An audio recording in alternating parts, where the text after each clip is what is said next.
Hey guys, this is Fundo on Pagama. Tonight on Uzalo, Kunzi put his foot down and gives Nosipo an ultimatum. Kunzi wants Nosipo to choose between work and Sambulo, and Kunzi wants Nosipo to break up with Sambulo, while Nosipo wants to work and wants her boyfriend, and it seems like she wants to fight for both of them. Kapsile lies to Nkunzi about the call she has just received.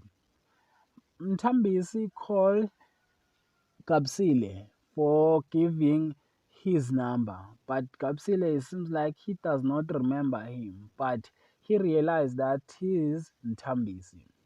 While Madongwe tell Lily what she has been waiting to hear.